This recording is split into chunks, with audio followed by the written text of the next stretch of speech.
नमस्कार. मी Gautam Kamble. GK. News मराठीमध्ये आपलं सर्वांचं स्वागत.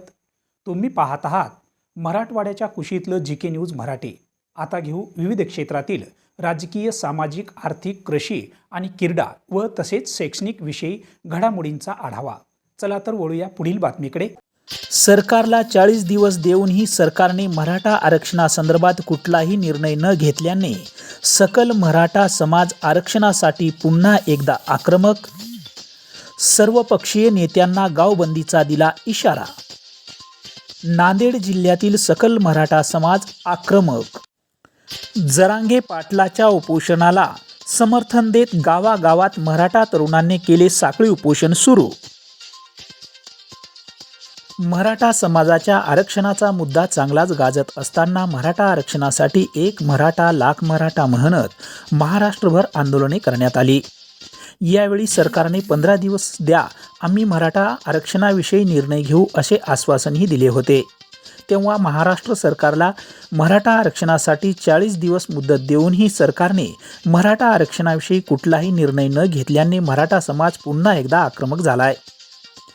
जरांगे पाटील यांनी आता आरक्षण घेतल्याशिवाय माघार नाही म्हणत पुन्हा एकदा आंदोलन उपोषणाचे हत्यार उपसल्याने जरांगे पाटील यांच्या आंदोलनाला पाठिंबा म्हणून नांदेड जिल्ह्यातील मराठा समाजाच्या वतीने गावागावात आंदोलनाची सुरुवात करून आंदोलनाची धग पाहायला मिळतंय.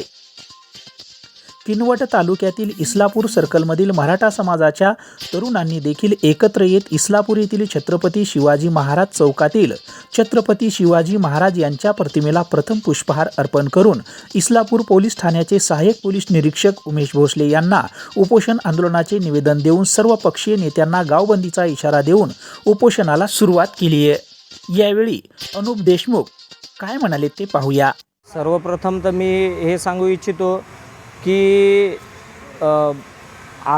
जरांगे पाटलाला भेटीसाठी या सरकारने गेले असताना जेव्हा 30 दिवसाचा कालावधी मागितला होता आणि 30 दिवसाच्या कालावधीमध्ये आम्ही आरक्षणाचा काहीतरी निर्णय लावतो या अनुषंगाने 30 दिवस मागितले, तरीही मराठा समाजाच्या वतीने समजा मन मोठं करून 10 दिवस आणखी वाढवून देऊन 40 दिवस दिल्यावर सुद्धा या शासनाची कुठल्याही प्रकारची प्रतिक्रिया दिसत नाही आहे. आणि हे शासन कुठल्याही परिस्थितीमध्ये मराठा समाजाला आरक्षण देण्यासाठी म्हणजे काहीतरी करत आहे, कार्य करत आहे असं काही दिसून येत नाही आहे. त्या अनुषंगाने जरांगे पाटलांनी पुन्हा एकदा हा निश्चय केला की पुन्हा एकदा आपल्याला परत त्याच वळणावर जायचं आहे आणि आपल्याला परत एक वेळा उपोषणासाठी बसायचं आहे. आणि जरांगे पाटीलसुद्धा उपोषणाला बसलेले आहेत आणि त्यांच्या आदेशावरनं सर्व सकल मराठा समाजाला त्यांनी असा आदेशित केलेला आहे की आपण सुद्धा सर्कलला साखळी उपोषणाकरिता बसावं. आणि त्या आदेशानुसार आम्ही पूर्ण इस्लापूर सर्कलचे शिवनी इस्लापूर सर्कल दोन्ही सर्कलमधील सकल मराठा समाज या त्यांच्या आदेशावरनं इथं साखळी उपोषणासाठी बसलेलो आहोत. आणि गावबंदीचा जो विषय आहे, जास्तीत जास्त या सरकारमध्ये सर्वात जास्त मराठा समाज आहे आणि मराठा समाज इतक्या मोठ्या प्रमाणामध्ये सरकारमध्ये असूनसुद्धा मराठा समाजाचे कुठलेही राजकीय पुढारी याच्यावर प्रतिक्रिया देत नाही आहेत. आणि काही लोक प्रतिक्रिया देत आहेत ते पण चुकीची प्रतिक्रिया देत आहेत. त्यांच्याबद्दल एवढंच सांगू इच्छितो की यांच्यावर आक्रोश म्हणून एक मराठा समाजाने हा निर्णय घेतलेला आहे का गावागावामध्ये सर्कलमध्ये कुठल्याही प्रकारचे जर कार्यक्रम जर पक्षाचे घेत असतील तर ते आम्ही हाणून पाडण्याचे काम याच्यासमोर करणार आहोत. आणि मराठा समाजाला आरक्षण भेटेपर्यंत कुठल्याही राजकीय पक्षाच्या नेत्याला आम्ही गावामध्ये प्रवेश करू देणार नाही आणि त्यांना बंदी ही कायम राहील याची त्यांनी जाण ठेवावी. यासमोर आम्ही तर आता साखळी उपोषणासाठी बसलेले आहोत. शासनाकडे आम्ही मोठ्या अपेक्षेनं पाहून आमची अपेक्षा त्यांच्याकडून आहे की आरक्षणाचा तिढा कुठल्या तरी निर्णायक मतावर नेऊन त्यांनी थांबवावा आणि आम्हाला न्याय द्यावा. यासाठी आम्ही इथं आज साखळी उपोषणामध्ये बसलेलो आहोत. पण हेच आता मोठ्या संख्येने आमरण उपोषणामध्ये विलीन होणार आहे. त्यासाठी सरकारने लवकरात लवकर हा विषय मार्गी लावावा आणि मराठा समाजाला न्याय द्यावा.